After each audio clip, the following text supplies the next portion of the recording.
ये जियो वाले आज बहुत ही खुश हैं। अंबानी का बेटे का शादी में जस्टिन बाइबर को लेकर 80 करोड़ रुपया देकर इंडिया में आकर सिंगिंग करवाया, वो भी ये अंबानी फैमिली ने। इधर एयरटेल बेचारा जियो के पीछा पकड़ रहे हैं कि भाई साहब मेरे को आपके साथ ले चलो, और उधर वोडाफोन भी बेचारा एयरटेल की पीछा पकड़कर बोल रहे हैं कि आप जब दो लोग जा रहे हो तो मेरे को भी आप लोगों के साथ पकड़कर ले चलो। और इस चीज के लिए ये तीनों कंपनी मिलकर सिर्फ कुछ दिन के अंदर 50,000 करोड़ का सिर्फ प्रॉफिट जनरेट किया, ये रिचार्ज का रेट हाई कर। ये एयरटेल वोडाफोन का स्ट्रेटजी देखो, जब जियो ने इस कदम को उठाया कि रिचार्ज का रेट बढ़ेंगे, इधर एयरटेल भी बोला और वोडाफोन भी बोला जब एक के नाम पे जा रहे हैं तो हम भी क्यों पीछे पड़ जाए भाई, उसके पीछे पीछे उन दोनों का भी रिचार्ज रेट इंक्रीज कर दिया। लेकिन रुको, अभी इंटरनेट पे ज्यादा से ज्यादा ट्रेंड कर रहे हैं कि BSNL is for poor.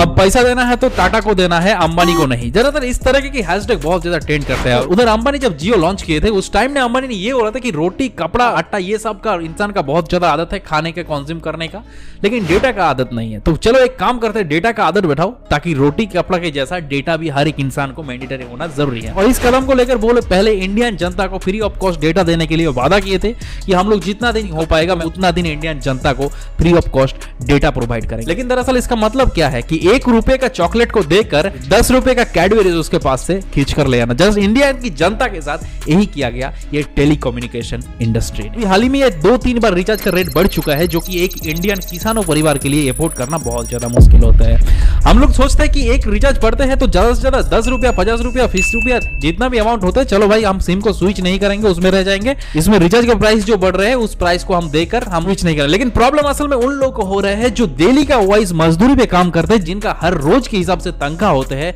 200 300 400 rupees. उन लोगों को भी अभी आदत बैठा दिया कि आपको अपने मोबाइल फोन के लिए हर महीना 200 से 300 रुपया बचाकर बजट के अंदर रखना जरूरी है। सोचो कि ये कितने बड़ी गेम चल रहा है। अगर एक फैमिलीज के अंदर हर महीना फिक्स्ड कर देगा 200 रुपया बचा कर रखना है, तो इंडिया पर करोड़ों फैमिलीज के पास से कितना करोड़ों रुपया लूटे जा रहे हैं। और इसी कारण के लिए सिर्फ कुछ ही दिनों के अंदर 50,000 करोड़ का ये 3 टेलीकम्युनिकेशन इंडस्ट्री ने प्रॉफिट बनाया। अब असल में चलो हम लोग समझते हैं कि इसमें BSNL का असल में क्या सीन है। लोग ये BSNL को इतना ज्यादा ट्रेंड करवा रहे हैं, हैशटैग करवा रहे हैं, इसका असल रियलिटी क्या है। सबसे पहले हम लोग शुरुआत के सीन समझ लेते हैं ये BSNL का। जब आप लोग कभी ये समझ रहे होंगे सबसे ज्यादा प्रॉफिटेबल बनाने वाला मशीन, सबसे ज्यादा पैसा कमाने वाला टेलीकम्युनिकेशन इंडस्ट्री के सबसे मशहूर कंपनी, ये लॉस कैसे हुआ था उस दिन में। ये उस दिन की बात है कि क्यों ये कंपनी लॉस गए थे। ये BSNL के ऑटोमेटिकली लॉस हुए थे या फिर जानबूझकर कोई अलग सा कॉम्पिटिटर इस BSNL को फेल करवा दिया गया था। और इस पूरे गेम के अंदर रतन टाटा जी का क्या चर्चा है, रतन टाटा जी इसमें क्यों एंट्री हो रहे हैं, इस पूरे गेम के ऊपर ही चर्चा करने वाला है आज इस वीडियो के अंदर। BSNL की शुरुआत हुआ था 2000 साल में। उसका मेन उद्देश्य ये था कि देश में हर कोने कोने पर कनेक्टिविटी पहुंचा दो, ताकि हर एक इंसान एक जगह से दूसरी जगह लोगों के साथ सिर्फ बातें कर पाए। लेकिन उन लोगों का मेन उद्देश्य था कि ये बात करने का जो कम्युनिकेशन कॉस्ट होगा ये बिल्कुल इंडियन जनता के लिए सस्ता हो। उस टाइम प्राइवेट कंपनी है जो कि एयरसेल, वोडाफोन, आइडिया और भी ना जाने कितना ज्यादा कंपनी था, वो लोग क्या सोचते थे, वो लोग सोचते थे कि भाई साहब हम लोग को गांव कस्बों में पहुंचना नहीं है क्योंकि वहां पर पैसा नहीं है।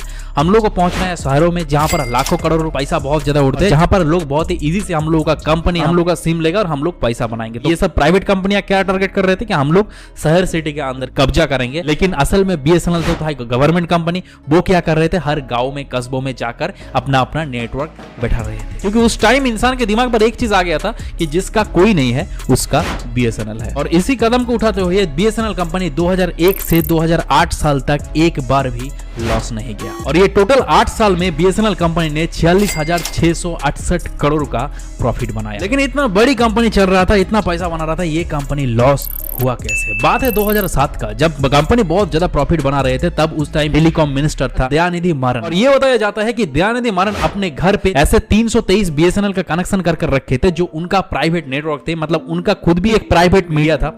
उस मीडिया को ये BSNL का कनेक्शन लेकर फ्री ऑफ कॉस्ट ये मीडिया को सप्लाई कर रहे थे। अगर सिंगल लैंग्वेज में बताऊं तो गवर्नमेंट का प्रोडक्ट को चुरा कर अपने काम के ऊपर लगाकर फ्री ऑफ कॉस्ट यूज करना। जब ये चीज CBI के आंखों पर पड़ा तब आया BSNL का असल डूबने का असल कारण। अब ये मिनिस्टर को भी पकड़ा गया और ये BSNL का डाउनफॉल तब से शुरुआत हो गई। इधर जितने भी प्राइवेट कंपनियां थी तो वो लोग फायदा उठाने के लिए कोशिश कर रहे थे कि BSNL डूब रहा है, हम लोग अब एक्सपेंड करेंगे। लेकिन वो लोग जैसे एक्सपेंड करते हैं उनका नेटवर्क हर जगह पर फैला हुआ नहीं थे। गांव में कस्बों में हर जगह फैला हुआ किसका है, सिंपल ये BSNL का। तो वो लोग ये नेटवर्क की वजह से हर गांव कस्बों पे घुस तो नहीं पा रहे थे, इतना इजी में इतना जल्द में घुसना भी पॉसिबल नहीं है। तो वो सब प्लेयर तो हट ही गया मार्केट से। तो बचा कौन, ये 3 company, Airtel, Vodafone and idea. तो ये लोग तो अपना कब्जा बैठा चुके थे गांव में हर जगह पर और अपना बिजनेस भी चला रहे थे। लोग इनका प्रोडक्ट को, सर्विसेज को लेकर अच्छा खासा चल रहे थे। लेकिन असल में जब 2015 के टाइम होते हैं तब उधर अंबानी ने सोचा कि हम लोग अभी तो जितने भी इंडस्ट्री में है वो इंडस्ट्री में हम पैसा ज्यादा नहीं कमा पा रहे और भी हम लोग को पैसा कमाना है,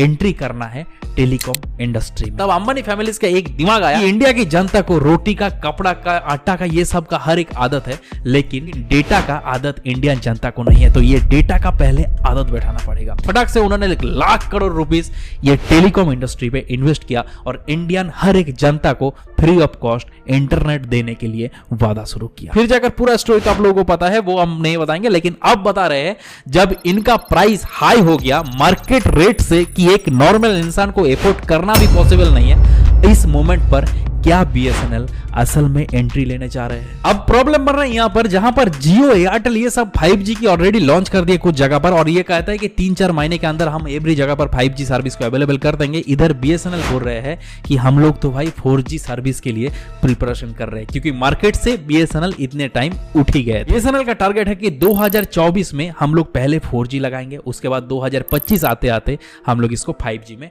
कन्वर्ट कर देंगे। लेकिन असल में इंडियन जनता अभी जिसके ऊपर राय उठा रहे हैं, जिसके ऊपर बातें उठा रहे हैं कि ये बीएसएनएल कंपनी को ही हम लोगों को कंज्यूम करना है, बीएसएनएल कंपनी पे ही हम लोगों को रिचार्ज करवाना होगा और ये पैसा देना है तो रतन टाटा जी को ही देना है। दरअसल इसके पीछे कारण क्या है, ये पैसा और ये रतन टाटा इस गेम के अंदर कहां घुस। अब दरअसल रतन टाटा का इस गेम के अंदर कैसे एंट्री होता है, देखो ये जो बात बता रहे हैं कि हम लोग अभी 4G सर्विस के लिए प्रिपरेशन कर रहे हैं, 2025 तक हम लोग 5G भी लॉन्च कर देंगे। लेकिन ये दरअसल इंडियन जनता को असल में हजम नहीं होता कि बीएसएनएल जैसा कंपनी, इतना नॉन टेक्निकल कंपनी, बहुत पुराना कंपनी, ये कैसे इतना जल्द में इतने सारा चीज कंप्लीट करेगा। इसी चीज के लिए ये पूरे इकोसिस्टम को और पूरे सिस्टम को बनाने के लिए जिस कंपनी को ठेका दिया गया है वो है सर रतन टाटा जी का company Tata Tata consultancy service को। टोटल 15,000 करोड़ का कॉन्ट्रैक्ट ये टीसीएस कंपनी को दिया गया है कि हर जगह बीएसएनएल सर्विस को फैलाने के लिए। अब टीसीएस कंपनी ये जिम्मेदारी लगा देते हैं इंडियन जनता को कि हम पूरा 2024 के अंदर हर जगह 4G लगा देंगे, 2025 में